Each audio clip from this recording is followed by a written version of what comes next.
We need God more than ever. And you also need God to inspire bravery. If you don't believe in God, how can you be brave in the face of assassination? It's only God. I also believe that God can be proud of you when you do your absolute best. And I don't think many people genuinely do their best in the world anymore. When I say do your best, people sit and go, oh yeah, okay. No, when's the last time you actually did your best? Like, I don't train to run marathons, but I know if I gave my best, I could run a marathon right now, first try. If I gave my best, life depending on it. When's the last time people have genuinely given their best to anything? There are people going through the world and going through life today that don't give their best or 100% effort to anything ever. They can't even remember the last time they tried. So when I'm sitting in a dungeon, I'm sitting in a Romanian jail cell, I understand that it is a chance that God has given me and my ancestors are watching for me to do my absolute best and to show to them that I am the man I say I am. You can't become the most famous man in the world for mental resilience and God not test your mental resilience. I think that would be a very amateur way to view the world, that you can now become one of the most famous men in the world who talks about mental discipline and mental resilience, and God's not going to test it. I think God's going to come along and say, okay, you want to be Mr. Famous. All right, let's see what you have. So I believed it was a chance to show God and show my ancestors and show my father that I am the man I say I am. Well, it says in the Quran, just because you believe, you think Allah will not test you. Just because you believe in me, you think you're not going to be tested. I think being tested is a great thing for That's how God shows love. Yeah. Because because God's love is a disciplinarian love. It's a masculine love. It's like a father. A father shows love through putting you on the bike, letting you fall over, letting you hurt your knee, picking you back up, putting you back on the bike. That's how a father shows love, and God is the same. We learn through pain and suffering, which is why God gives it to us, because God is here to teach us. God is like a father, and a father teaches you, I believe, through pain. If a dad wants to teach you how to ride a bike, he puts you on the bike, lets you fall off and get hurt, puts you back on the bike over and over and over until you can ride the bike. God does the same thing. You don't get the lessons you want, you get the lessons you need. Absolutely agree. So I believe that bad things happening to you are a fantastic thing. I believe you need to be strong enough to deal with them and then articulate them. Some people only learn the hard way, especially men. God's actually very nice, because I believe God gives us a whole bunch of chances to learn a lesson the easy way. It's called life. Of course, he'll give you, think of the harshest lesson. You don't even have to say what it is, but think of the harshest lesson you've had in the last few years, and think of how many times you had the easy way to learn that lesson before it got bad. Well, yeah. Think how many times you could have just woke up and go, nah. Yeah. But we don't, do we? Nope. We wake up like, we got away with it. It's fine. And then bam, you get hit. There's only two ways to learn lessons, hard and harder. If you're smart, you take it the hard way. Real idiots take it the hardest way. Yeah. But there's no easy way to learn lessons. So you're right. I agree with everything you say. And that's how God teaches anyway. That's how God is always going to teach, because God is a disciplinarian love. I think it says, someone said this to me, I think in school you learn things and then you're given a test, but with God you're given the test and then you learn things. And that's the way it works. The thing for me was actually, I guess, a scientific principle. It was Newton's law of equal and opposite force. If there is evil in the world, and I'd like to think we both agree there certainly is, yes, there has to be an equal and opposite force, which is good. And I would like to think that that is God. Even the idea of God as a notion, even just as a concept, if that idea of God resists evil, then God is real. If you have two islands, you have two people, let's say a ship crashes, and you have two people who swim to two different islands, and one island they're atheists, savages, and they rip you apart. And the other island, you get there and they believe in God and they believe they're not allowed to kill you. Even just their idea of God saved your life. So I think even just the concept of God in and of itself, if enough people believe in it makes them do good, then God must be true. And that's the equal and opposite force to the evil of the world. And this is how I view it. So I don't see how anybody with a conscience cannot believe in God anymore. When I sat there and I became religious, because I realized there's so much evil in the world, God must exist. You can't, equal and opposite force. Light That's has science. darkness. Light has a darkness. Yeah. And I see so much pure evil. The devil must be real, which means God must be real. It's interesting that this is almost proof for God in so many ways, when you're going to wake up and realize that there is genuine evil in the world and there's genuine good in the world, and there are two sides and two camps. And I do believe that the good is on the side of truth, and I do believe that comes from God. And there's many different ways to God. I think there is one God and there's different religions, and I don't want to argue the differences between the religions, because I think we have a lot more in common than we have, especially in the fight against evil, than we have as differences. When you start to analyze people who are atheistic and go, God's stupid, you don't need God. They're not even smart enough to look at the big picture and realize without God, there's nothing. Yeah. You have nothing but anarchy and chaos. And I tell you, when 10 armed men turn up at your house, putting a gun to your head, you'll wish God was there. You'll be praying then, Mr. Atheist, Mr. Tough Guy. Then you'll start talking about God. And it could have been prevented in the first place if society was preserved, if there weren't atheists like you talking godlessly. That's what these clowns don't even understand. Without God, there's nothing. It's all a joke. I'm far more embarrassed about old videos I made that were anti-God. I feel genuinely bad about those, much worse than that. I'm doing the absolute opposite. Right. I'm trying to push children towards religion. I'm trying to push kids towards God.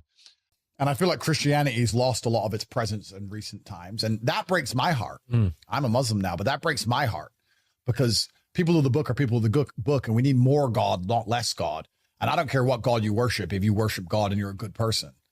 And it's a shame, really, that Christianity's reached a point where it's mocked so openly and so publicly in Christian nations. That breaks my heart. And I think the attraction of Islam for me personally, and also for a lot of other people now, is there's a lot of people who are just tired of being mocked and they want a religion which they respect and other people respect. And you can disagree with Islam all you want. And whether you're an atheist or you're a Christian, and you can disagree with it all you want. And I'm not an Islamic scholar to argue that point. However, I will argue the point that it is the most respected religion on the planet. Nobody openly mocks it without fear. If they do, they at least make sure they're very careful about hiding their face or hiding behind a police barricade. Whereas people will mock Christianity openly and think it's a joke. And I feel like it's time for the Christians to take power back by ensuring that their religion is respected. I mean, people often ask why I reverted to Islam. And I heard someone say something that you see life and you see other people as you see yourself. So if you're a thief, you think everyone's a thief. You're worried about everyone stealing from you because you would steal in their position. That's how you like view the world. It's how cheaters view. That's how cheaters view the world. That's right. And then I was sitting thinking, well, maybe, and of course, this just came from my mind. I said, well, maybe you see a religion how you see yourself. Like I see myself as somebody who is feared, nobody would want to mock. I see myself as somebody with strict standards and discipline. I see myself as somebody who stands up for what he believes in and doesn't care if he's assaulted and attacked for it. Maybe that's why it was so appealing to me. And then I'd sit and I'd study it and I'd read and I'd realize how close it actually is to Christianity. We believe in so many of the same things. And I don't want to get in trouble here because I am not an Islamic scholar in any way, but I've had even other people say to me, some Christians who I spoke to who started to read the Quran, they're like, it's just condensed. It's like stronger. Yeah. And I think that's what the appeal of it is to me. And I also like having hard yeses and nos. And I believe that if you have a religion where you just accept everything, then you believe in nothing.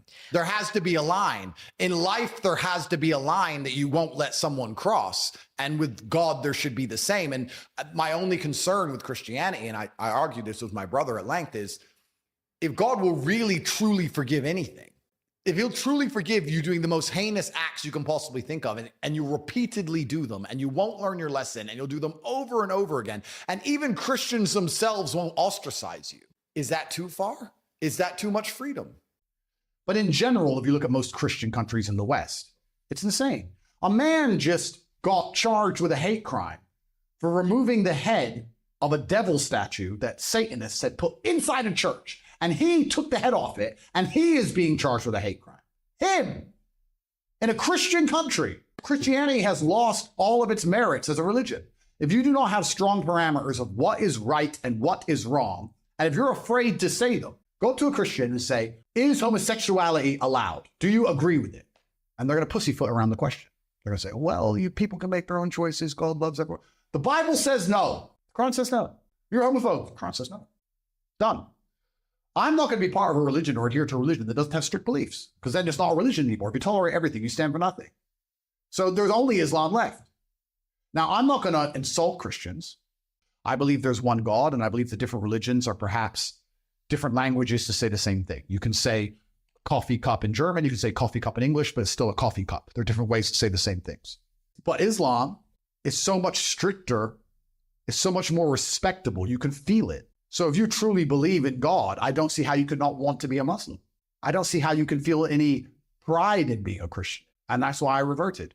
Not because I'd always believed in God, but I just found the language that made the most sense to me. And I don't see any other language that makes sense anymore. I feel like it's a very easy choice for anyone who truly believes in God. And if you don't believe in God, in the world we're currently in, then I don't know what's wrong with you, because God is the only one who can fix this mess. So you better start believing, because you're going to need him. We're going to need God to fix this mess, because we're going to need a global awakening of consciousness. We need people to realize they've been lied to from head to toe. We need paradigms to break. And when paradigms break, things often get chaotic and messy, and wars come, before a new paradigm is installed. Isn't that just the rise and fall of empires? Absolutely. Yeah. And we have to hope that new paradigm being installed is better than the old one. And what we need, once again, is for people to love each other and care about their community and care about their children and care about one another. And if that's not God, tell me what is. We need God more than ever. You can't replace God with anything else. You can't replace it with money. You can't replace it with government. You're going to need faith in God to win this war, because it's only faith in God that's going to make you say, no, I believe in X. I love my family. I love where I live. God wants me to tell the truth and stand up for what is right, despite the fact that I am persecuted for it. We need more God. Why are all the people in charge of the world trying to get rid of God if he's not their enemy? That's the only thing they fear. The only thing they fear is people waking up and saying, no, this is wrong. It is morally wrong. And for that reason, we refuse. They don't want that. No, they want to make everything subjective. It removes the subjectiveness. You know what's right, you know what's wrong. And for anyone who also doesn't believe in God, if these religions are man-made, why do they go against the wills of men? If we're going to make man-made religions, why don't the religions tell us to do all the things we want to do and run around and sin? No, so we need God. And I think that he is our last hope at this point. I think the world is very fundamentally broken. And the demons operate in the shadows, and truth is light, and God is truth. And I think the more you speak the truth, the closer you're going to become to God. And that's why I feel good inside if I sit here and tell the truth. Well, God is the final barrier. The final barrier to the slave programming is always going to be God, because there's a firm right and there's a firm wrong. They're going to come along and convince us all that the sky is green. And it's unfortunate because slowly they're going to win. Right now, we laugh at the fact that a man can chop his dick off and become a girl. We laugh at that. But our great-grandchildren won't laugh at that idea. Unfortunately, slowly they're creeping in. And the only barrier to this insanity, the final protection, is God, the book that says yes and no. Simple. So when you remove God from society, you live in godless societies. Yeah, you have the moral degradation, but it doesn't just destroy the populace, it destroys the institutions of the populace. That's the worst thing about it. And now we're living in a society which is so brutally corrupt to the core. The best hope you have is to believe in God and find some degree of religious ideology amongst the everyday life. That's the best hope you have, is to find a society where people are afraid of God. And that's why they're trying to destroy us. As simple as that. Because the demons operate in the dark. Demons need lies. Demons can't do their job in the light. And the light is truth.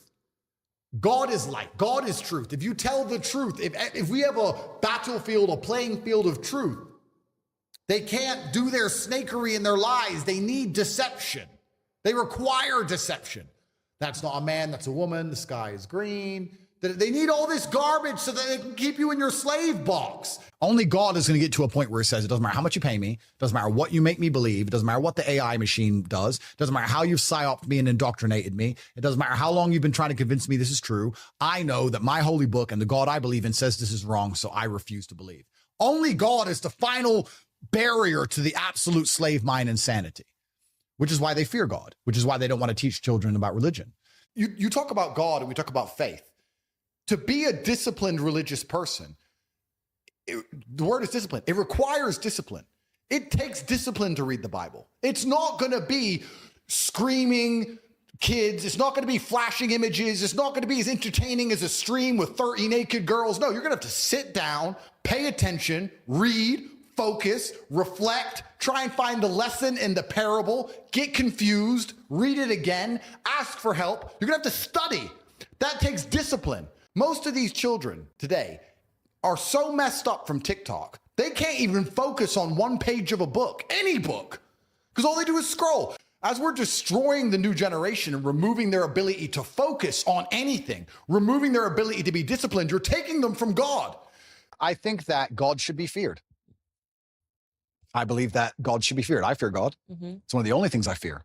And I believe that also you see God to a degree, or you see religion, how you see yourself. And I see myself as a person of strong principles and strong morals. And I like to think of myself as the kind of person nobody really wants to cross, not because I'm a psycho, but because I'm a man of capability and I'm smart and I'm strong and nobody wants to make an enemy of me. So I feel like I find an affinity to a belief system which has very similar outlooks. And There's a whole bunch of other things I can say from the Quran and Islamic texts, etc. But to keep it very vague and very broad for people who are not Islamic, I felt God when I was in an Islamic country. If I went to an Islamic country, That's the problem. I The felt West- God. West is You don't Christian. feel any God. I How think is it a so. Christian country if Satanists are mocking Jesus on the streets? Okay. This is why we need God more than ever. Hmm. Because if you don't have God, you don't have a soul and you don't feel guilty. If I had started a war in Libya, I would look in the mirror now and say, why did I, all that death, all that destruction, a destabilized nation, slavery, all this I've done, why did I do it? Votes, money? What did I do that for? I shouldn't have done that. I'd feel bad. Yeah. But they don't. That's remarkable to me. All of this is on purpose. None of this is an accident. And they all tie in together to be a sickness for society. And society is now currently very sick. And if you were to ask me, well, what's worse, the AIDS or the cancer or the gangrene? It's very difficult for me to sit here and choose one. I'm saying to you, we're in a mess. And we need a solution to all of them. And the solution to all of them is the same thing I said it was earlier, which is God. Because why did we build beautiful cathedrals? God. As an honor. Why did people get married and stay married? God was the solution to everything. That's why they're trying to remove it. They have to remove God so they can attack all of these different institutions with these insane ideologies. And these ideologies are weaponized virtue. So what do we have besides God? Only God can save us now, my friend. Better start praying because we ain't got anything else. There's nothing else to believe in. What else are you going to believe in? It's scary.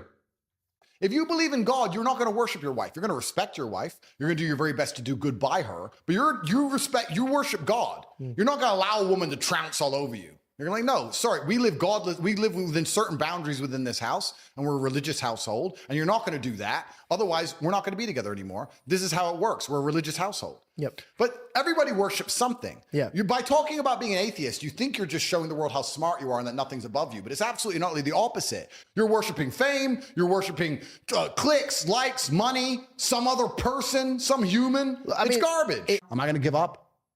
That's what they want more than anything. That's what all of this is about, to chop off the head of the general. They want to destroy my life to stop anybody else being brave. Remember that top G guy? He had it all going for him, didn't he? He had all that money, flying around the world, living on a yacht. Everything was fine for him. He spoke too much. Listen, you're doing well right now. It's not worth it. Look what happened to that guy. He's still in jail. That's what they want to do. I couldn't live with myself if I shut up. I couldn't look in the mirror if I am quiet. They'll kill the general at the front, even if the army wins. That's how it is. My future's set. It is what it is. I believe in God. I refuse to shut up. I've made my decisions. I'm the man I am. I've made my bed and I'm going to lie in it. So it is what it is. No, I deserve it because I'm so great, but I deserve it because I'm brave enough to help other people. I think God gave it to me because I'm here to help other people. I genuinely believe God gave it to me so that I could run TatePledge.com and feed starving children, help people escape the matrix before the hole in the cloud closes, save people from depression by explaining to them that nobody cares. I believe I have a purpose. I believe that's why it was given to me.